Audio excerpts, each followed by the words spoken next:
आज मैं आप लोगों को बताऊंगा कि कैसे आप नोट्स को परचेज करेंगे और आसानी से अपने नोट्स को आप परचेज कर पाएंगे। और अभी इस समय यूपीआई नहीं है, बैंक अकाउंट के माध्यम से आप परचेज कर रहे हैं तो सबसे पहले आप अपनी आईडी को लॉगिन करेंगे। लॉगिन करने के बाद आपको अपने कैप्चा को फिलअप कर लेना है। कैप्चा को फिलअप करने के बाद आपकी आईडी लॉगिन हो जाती है, ये तो आप जानते ही हैं।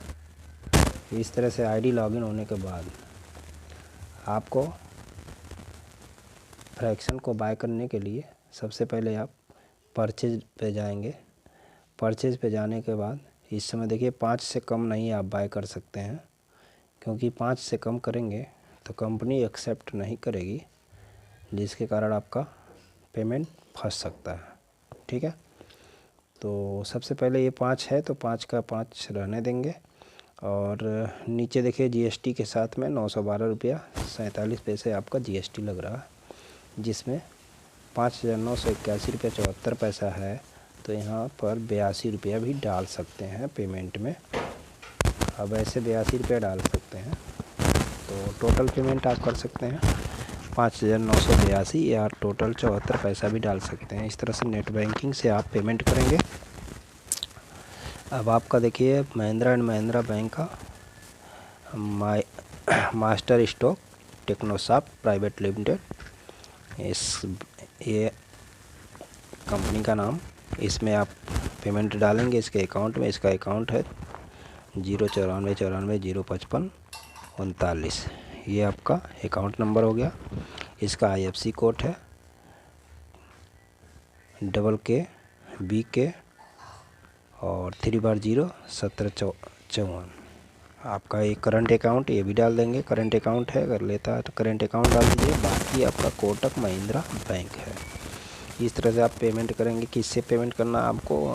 नेट बैंकिंग से पेमेंट करना है, ना कि यूपीआई से पेमेंट नहीं लेगा। तो नेट बैंकिंग से पेमेंट करने के बाद आपको मिलेगा एक स्लिप में मिलने के बाद आपको क्या करेंगे, परचेज रिसिप्ट पे क्लिक करेंगे। परचेज रिसिप्ट पे क्लिक करने के बाद आप क्या करेंगे, यहाँ पर सीधे देखिए सब कुछ ये आ जाता है, ऐसे रहने देंगे। अब यहाँ पर अमाउंट के जगह पर लिखेगा एंटर अमाउंट पेड यानी आपने कितना पेमेंट किया था। पेमेंट मान लीजिए आपने पूरा किया 5,981.74 अगर आपने किया है, या 81 की जगह आप 82 पेमेंट किए हैं तो वही आप डालेंगे। अगर मान लीजिए आपने पेमेंट किया है 5,982 रुपये आपने पेमेंट किया है, तो इस तरह से आप डाल देंगे। और कब आपने परचेज किया है, इस तरह से परचेज का डेट डाल देंगे। परचेज का डेट डालने के बाद आप यहाँ क्या करेंगे, उनका बैंक अकाउंट नंबर डालेंगे जिसके नेट बैंकिंग से आपने पेमेंट किया है। यहाँ पर उनका बैंक अकाउंट नंबर डालेंगे। ठीक होगा, इस तरह से बैंक अकाउंट नंबर जो भी आप डालेंगे पड़ जाएगा। फिर उसके बाद उनका ये बैंक का नाम, कौन सा बैंक है, बैंक का नाम जो भी हो, ठीक है, इस तरह से आप डाल सकते हैं। और ब्रांच कहाँ का है ये डाल सकते हैं। ठीक है, ब्रांच आप डाल देंगे। और यहाँ यूटीआर नंबर जो भी मिला होगा आपको वो यहाँ फिलअप कर देंगे। ठीक है, ये यूटीआर नंबर। उसके बाद यहाँ चॉइस फाइल फिलअप कर देंगे। चॉइस फाइल को इसे क्लिक करके यहाँ से आप अपलोड कर लेंगे। ठीक है, इस तरह से जा कर के अपना चॉइस फाइल में जहाँ से भी आप पेमेंट लगाए होंगे तो इस तरह से एक स्लिप मिली होगी। देखिए जैसे कि ये स्लिप है, इस तरह से इसको लेंगे और यहाँ उसको सबमिट कर देंगे। ठीक, ऐसे सेव हो जाएगा। सेव होने के बाद यहाँ आपको एक मैसेज लिखना है। मैसेज में लिखिएगा, आप हिंदी इंग्लिश कुछ में लिख सकते हैं। लिखेंगे माई परचेज फ्रैक्शन, ठीक है, फ्रैक्शन 5 यूनिट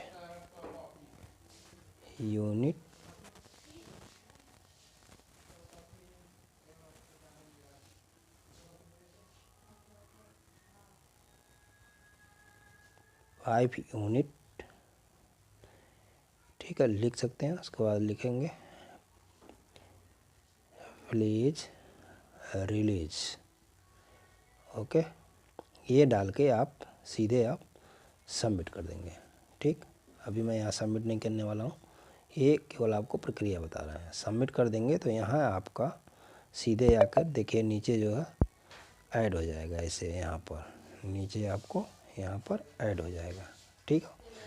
अब इतना करने के बाद आपको छोड़ देना है। 24 घंटे में अगर नहीं आता है पेमेंट तो आप इसको दोबारा यहाँ जाने के बाद आप क्या करेंगे, सपोर्ट पे जो जीमेल दिया गया है एज ए ग्रुप में, उस जीमेल में आप स्क्रीनशॉट वगैरह ये सब पहले ये भेजेंगे।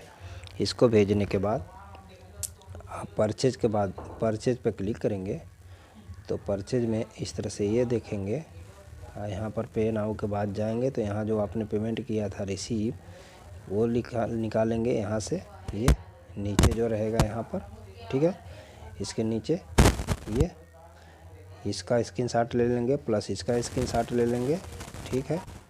और प्लस आप क्या करेंगे, इसका स्क्रीनशॉट ले लेंगे, ये ले लेंगे, ठीक। ये इस तरह से आप सारा का सारा आपको उसमें सबमिट कर देंगे तो आपका पेमेंट आसानी से इस तरह से यहाँ पर आके ऐड हो जाएगा।